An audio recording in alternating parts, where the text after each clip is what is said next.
రెడ్డి గారు ముఖ్యమంత్రి కాకపోతే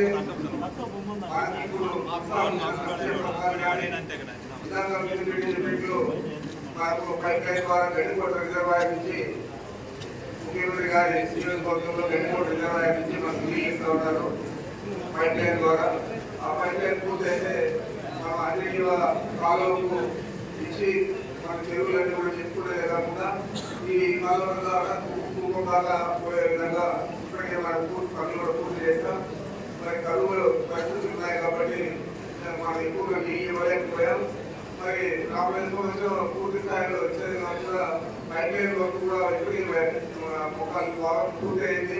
ఇంకా ఉన్న పొలం కూడా పూర్తి చేసి వర్షాకాలం లోపలే అంతా కూడా పూర్తి చేసి చేయించడానికి ప్రయత్నం చేస్తాం. అదేవిధంగా ప్రతి గ్రామానికి కూడా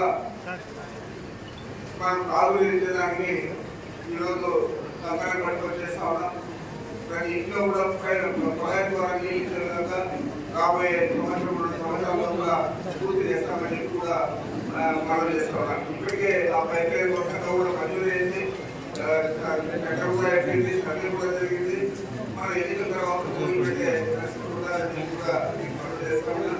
మరి మన తాలూకులో ఎక్కువగా కరువు ప్రాంతాలు ఎక్కువగా ఉన్నాయి కాబట్టి ముఖ్యమంత్రి గారు కూడా అంగీకరించి వారి సొంత నియోజకవర్గంలో రిజర్వాయర్ నుంచి మనకు నీళ్ళు ఇవ్వడం అనేది చాలా గొప్ప. కాబట్టి మనం జగన్మోహన్ రెడ్డి గారు ముఖ్యమంత్రి అయితే ఈ కార్యక్రమాలన్నీ కూడా చేసుకోగలుగుతాం. అదేవిధంగా సంక్షేమ పథకాలన్నీ కూడా ప్రజలు అప్లైట్ అయ్యాన్ని కూడా అందరికీ మనం చేస్తూ తప్పకుండా ఇక్కడ వరనారెడ్డి శాసనసభకు అదేవిధంగా రెడ్డి పార్లమెంట్ కూడా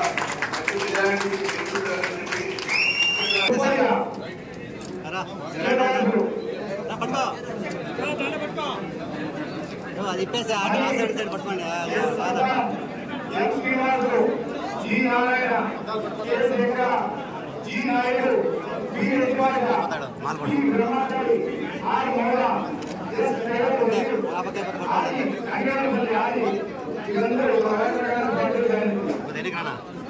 సమయం వద్దలేదా ఫోన్ కొద్దిగా తీసుకోవాలా తీసుకో ఫస్ట్ ఫస్ట్ పక్కనే ఫోన్ తట్టేస్తాను రావాలి కదా నీకు ఒకటి చూస్తాను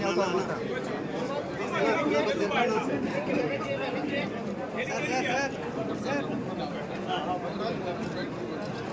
ఓకే సార్